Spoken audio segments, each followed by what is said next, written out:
Hi, I'm Dr. Kerry Gelb, and welcome to Open Your Eyes, your source for everything you want to know about eye care.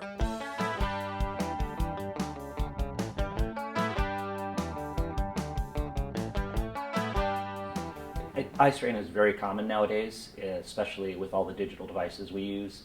I think it's just the amount of time you use your eyes. You know, if you're sleeping in bed, you're not going to get as much eye strain as if you're spending all day on a computer or all day on your device. I think blue light plays a big role in that as well. Many years ago, we just looked at books. Now everybody's sitting on their phone really close, holding the material close to their eyes, and I think that plays a big role. So talk to me about we hear this expression blue light. What's the difference between natural blue light and artificial blue light, and why is the artificial damaging? Blue light is, first off, blue light is everywhere. It's part of the, if you remember from high school biology or chemistry classes, Roy G. Biv, red, orange, yellow, blue. So blue light is in everything we see, but the blue wavelengths are shorter wavelengths, and the shorter wavelengths just have more energy to them. So it's important, we need blue light. Blue light helps regulate our sleep levels and so forth like that. But blue light, when we're using it too much, again, creates the headaches, the eye strain, those kind of things. So when someone comes in and talks about eye strain, what's the treatment? What do you tell people, to kind of take an approach of how to rectify? Yeah, the first thing that I would tell people to do is I would tell them to, thank you, I would tell them to take breaks, frequent breaks. I tell them, don't sit on a computer all day long. Make sure that, maybe 20 minutes, a half hour at a time to be on their device, and then get up and walk around. Another thing that I tell people is the distance that they hold things from their face. It's actually called the Harmon rule, probably after some Dr. Harmon many years ago.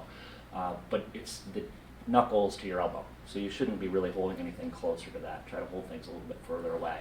That makes your eyes have to focus a little bit less. That would certainly be helpful as well. If they're on a computer, I recommend very frequently to get computer-specific glasses. Progressives are wonderful. They're the type of bifocal without the line, but they have a smaller field of view. And nowadays, people have 2 or 3 or sometimes even more monitors. They're not the small monitors that we had growing up. So with a progressive lens, they're moving their head and their eyes all the time, which is good for a short period of time, but not if you're going to sit on it for hours at a time. Putting a single vision lens on, the one prescription, being able to just use your eyes, nice and natural, much more beneficial, and our patients, when they buy those type of glasses, are very happy. What about contacts? How does that play into it? I try to make sure that we fit people in contact lenses that are multifocals as opposed to what we call monovision. Monovision is where we have one eye for distance and one eye for reading. And again, that's very helpful for the average person, but for somebody that's going to spend a lot of time on a computer, using one eye all day certainly can contribute to eye strain. Have you seen it? We always look for the percentages, whatever. Has the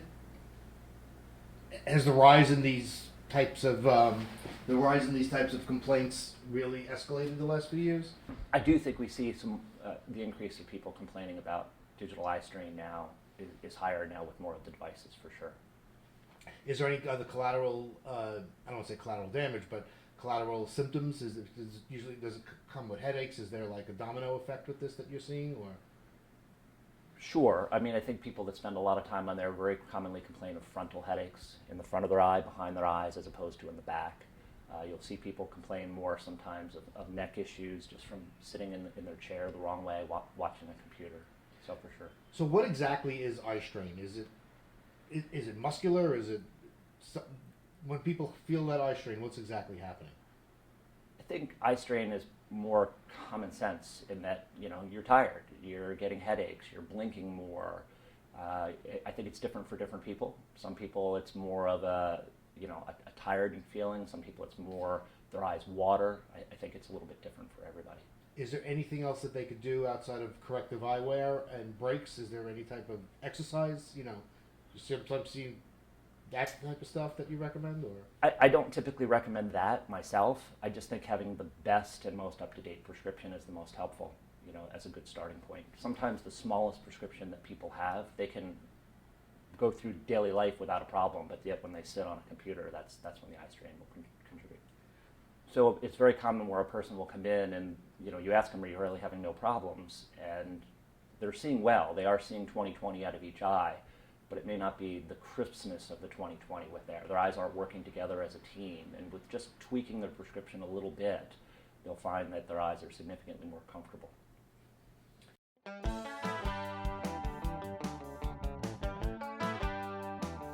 Cataract, very simply, is a cloudy lens inside of the eye. Patients very commonly think it's a film over the eye or something more serious than that. The lens naturally in the eye sits behind the iris, so it's right kind of where your pupil is. And it's just simply a cloudy lens, so the light doesn't filter through it as well. And it's not a disease where it's one day you don't have a cataract and the next day that you do. It's kind of like gray hair.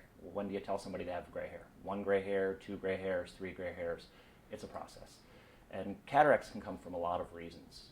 The most common is aging, of course, so if we all live long enough, we're all going to get them. But they can also come from birth defects or trauma or even side effects of medication. Is it a degenerative disease? Is it, I'm not sure if I would consider it a degenerative disease, but it's more of an aging thing where again, the lens becomes cloudy. And it can become cloudy from people that have poor nutrition. In other words, people that have high blood pressure, diabetes, they're more likely to get a cataract. So, lifestyle is important. But it's not like if you eat more carrots, you're not going to have a cataract, right? I think it's just what's good for your body is good for your eyes. So, try to avoid cigarette smoking, try to avoid UV exposure, wear sunglasses, wear a hat when you're outside.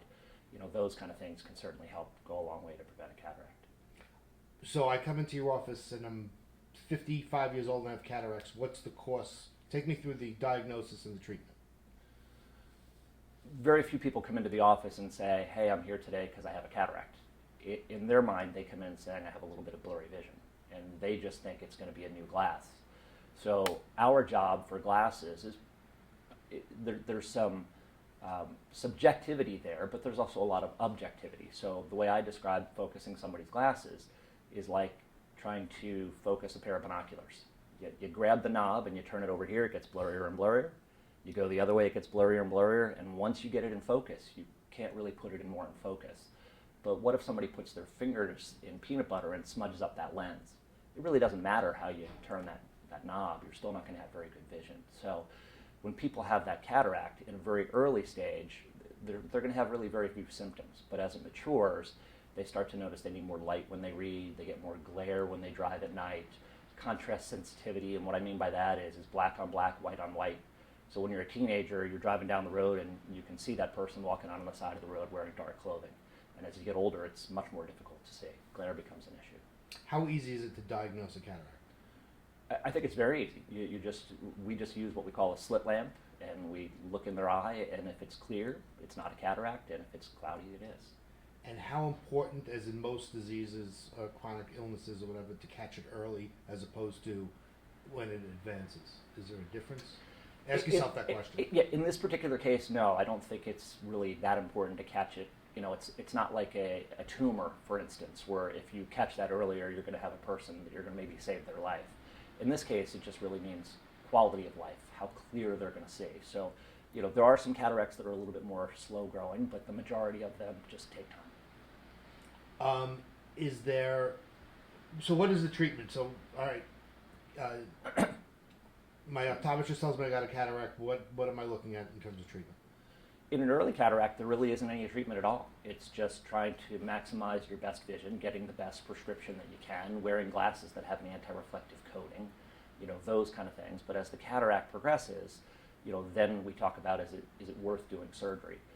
Cataract surgery right now is the #1 operation in the country, I believe. It's a very simple process. You go in the morning, you're home by lunchtime, no needles involved, no stitches involved. And a lot of times the surgeons are so good now that when you do the operation, your dependency on glasses even is diminished. So people look forward to having cataract surgery. Is there any type of... all right, I just got my cataracts removed. Is there a recurrence? No. Once the cataracts are removed, it's a one and done kind of thing. There's a permanent implant that's put in there. There can be some complications afterwards where you can get a little bit of a cloudiness of the capsule where they insert the lens, but that's fixed very quickly with a laser. Is there anything else you think that we didn't cover with cataracts that you want to say, or? When I'm examining a patient, I very commonly will use imagery. So I can take a picture or a little video and put it up on a computer and show them their cataracts. The layperson just uses the word cataract, but I also use it like baldness. Is it like me where you're thinning a little bit on the top? Are you completely bald? Is it just in the back? There's many different types of cataracts, whether it's on the front of the eye, the back of the eye, the middle of the eye. But at the end of the day, they all block the light and they all cause the same symptoms in terms of cloudiness, glare, halos, those kind of things. When should people start? I mean, is it something that I know you get the glaucoma test. Do you automatically, there's someone 40, let me check them for cataracts? Is it part of the exam? It's part of every exam that every eye doctor does, yes. It's important to look, but it's a very, very simple thing to look to see if they have a cataract. Thank you for watching Open Your Eyes. Be sure to tune in for more informative episodes.